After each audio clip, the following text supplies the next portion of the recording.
Imagine this for a second. You trust someone on your team, right? You give them access to, I don't know, critical information, maybe sensitive business data. You totally expect them to keep it safe. But what if the real danger isn't some hacker far away? What if it's actually coming from inside, from within your own digital walls? We talk a lot about external cyber threats, sure, but honestly, some of the biggest risks, the ones that can really hurt, they often start internally. Okay, so let's unpack this a bit. What is an insider threat, really? Our mission today in this deep dive is to explore this, well, pretty varied landscape of insider threats using the sources we've looked at, and also to see how a key security idea, privileged access management or PAM, can help deal with them. And what you'll find, I think, is it's not just, bad guys. It's a whole range of human stuff, operational things that create these weak spots. Yeah, and what's really fascinating, I find, is just how often these internal vulnerabilities get overlooked or maybe underestimated. And understanding them isn't just for the security pros, you know. It's honestly vital for anyone. Could be you're managing a team, maybe just curious about how companies protect themselves, or even just protecting your own digital life. This deep dive, I think it's going to show some surprising sides to insider threats, stuff that goes way beyond that typical image of a disgruntled employee. That's a really crucial point because, yeah, when you say insider threat, most people jump straight to someone intentionally trying to cause damage. And look, that's definitely a real powerful threat type. But it's just, like you said, the tip of the iceberg. The sources we reviewed really highlight how complex this whole area is. They break down these threats into different kinds. It's definitely not black and white. Exactly. It's a whole spectrum of risk. You've got everything from deliberate malicious actions right down to, well, simple human error, everyday mistakes. And each one needs a slightly different way to manage it, to mitigate that risk. Okay, let's start where most people's minds go first. The malicious insiders. These are the folks who genuinely intend to steal data, maybe siphon off money, or just trash the company's reputation. And the impact. It can be absolutely severe. Devastating, even. Makes headlines. Right. And this is exactly where PAM provides a direct counter. Its core is enforcing the principle of least privilege, which, simply put, means you only give someone the keys they absolutely need, not the master key to everything. Just enough access to do their job, nothing extra. Precisely. And on top of that, good PAM solutions monitor sessions in real time so you can actually see what's happening, and they'll alert you if something suspicious crops up. The more advanced platforms, like you see with Delinea, use AI for anomaly detection. They record sessions automatically, which means you can often catch these malicious acts while they're happening, ideally before major damage is done. Okay, now let's pivot a bit to a category that's maybe less dramatic, but honestly, sometimes even more common and just as damaging: negligent employees. These people aren't trying to cause harm, but their actions, or maybe lack of action, can lead to accidental data leaks, serious compliance failures. Think about someone just mishandling sensitive info, maybe clicking on a phishing link they shouldn't have, or, forgetting to lock down a file. And it's surprising, isn't it? Studies often show more breaches come from this kind of accident than from actual attacks. Really shows how vital it is to address this. Yeah, it really does. And for negligence, PAM's focus shifts more towards prevention and automation. It automates things like credential management passwords, basically.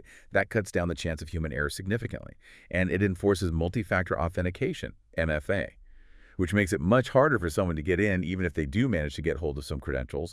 Things like secure credential vaulting, automatic password rotation, even step-up authentication. What's that exactly? Well, it just means asking for an extra check for really sensitive actions, like maybe a fingerprint scan or a code from your phone, just an extra layer. It makes the system much more robust against those accidental exposures. Okay, moving on. Another huge issue, one that often opens the door for internal breaches, even if the initial mistake wasn't internal: compromised credentials. Ooh, this is where an attacker gets hold of a legitimate user's login details. Phishing, malware, credential stuffing, loads of ways. And the result is direct, unauthorized access, potential data breaches. And PAM tackles this by limiting the exposure time and the usefulness of any stolen credentials. It uses just-in-time access, or JIT. So privileges are granted only for the specific time needed, then boom, revoked automatically. So the window of opportunity is tiny. Exactly. And credential rotation helps too. Constantly changing passwords means even a compromised one doesn't last long. Plus, modern PM is moving towards passwordless authentication, continuous monitoring of logins, adaptive access control. That means security adjusts based on context, like where you're logging in from, what device. It adds more intelligent layers of defense. Right. Now, what about connections outside the main organization? Third-party vendors. They often fly under the radar, don't they? But if their security isn't great, it can cause massive problems for the company they're working with. How do you manage that risk? Giving them access feels risky. It is a critical area, absolutely, because vendors often need privileged access to do their jobs. Can't avoid it sometimes. So PM handles this by granting temporary, strictly controlled access. And crucially, logging and monitoring everything they do. There are specific vendor privileged access management tools, actually. Things like Delinea offers features here. They give you strong session controls so you can oversee vendor activity, maybe even in real time. And they automate revoking access the second the job's done or the contract ends. Minimizes that vulnerability window. Okay, speaking of access ending, there's that really critical moment when an employee leaves. Let's talk about departing employees. That's a high-risk time, isn't it? Potential for someone taking data with them, maybe even sabotage if things ended badly. They still have access, knowledge. It is. And PAM's response needs to be immediate, systematic. It ensures access is cut off instantly upon termination. Often, this is automated through deprovisioning workflows. So it's not reliant on someone remembering to do it. Precisely. And PAM tools can also monitor exit behaviors looking for unusual activity, like large data downloads right before someone leaves. You can even use forensic audits as part of a comprehensive PAM strategy to review activity leading up to departure. Creates that accountability trail. This leads nicely into another type of human error, but with potentially higher stakes. Careless privileged users. This is different from just general negligence because these users have the keys to the kingdom, right? Yeah. They have much higher access levels. So any mistake they make, one wrong click, a misconfiguration, the impact can be magnified. Catastrophic sometimes. Exactly right. The blast radius is bigger. So to deal with that amplified risk, PM enforces session recording for privileged activities. Creates that audit trail, essential for compliance and just knowing what happened. It also restricts when and how privileges can be elevated, so users can only get higher access when it's truly necessary and under specific controls. And again, advanced solutions offer secure session management, privileged behavior analytics that helps you spot deviations from normal activity, flagging potentially careless actions before they cause harm. Okay, and it's not just IT admins with high privileges. We also have privileged business users, people in finance, maybe HR, operations. They often have access to really sensitive systems, financial records, customer data. If that access isn't managed carefully, well, there's potential for unauthorized changes, even fraud. Yes, definitely. For these roles, PM is about precise control and clear accountability. It restricts their access very granularly, only to the specific systems and data they need for their job function. And it enforces approval workflows for critical actions. So maybe changing a key financial setting requires sign-off from someone else. Adds a check and balance. Exactly. Role-based access controls, strict policy enforcement, detailed audit trails. It's all about ensuring accountability and preventing unauthorized changes, accidental or otherwise. All right, now for something a bit more, well, complex and maybe a bit chilling. Insider collusion. This is when you have multiple insiders working together, maybe coordinating fraud, stealing intellectual property. It sounds much harder to detect because they're exploiting existing trust within the company. How do you even spot that? You're right, it is particularly insidious, and it requires more advanced detection than just looking at one person's actions. PM helps here by using behavior analytics. Looking for unusual patterns across multiple users, coordinated activity that just doesn't look right. It can also implement approval-based privileged access for highly sensitive tasks, meaning maybe two separate people need to approve something, adds that collective oversight. And the cutting-edge PM stuff, again, thinking of platforms like Delinea, uses AI anomaly detection specifically tuned for this. And dynamic access policies that can actually adapt based on real-time risk signals makes it much, much harder for colluding groups to fly under the radar. Okay, and shifting gears slightly, employees often try to find workarounds, right, for convenience. What about shadow IT activities? You know, people using apps or software that IT hasn't approved, maybe cloud storage, project tools. They see it as faster, but it introduces unmanaged risks, new vulnerabilities. Oh, shadow IT is a huge challenge these days.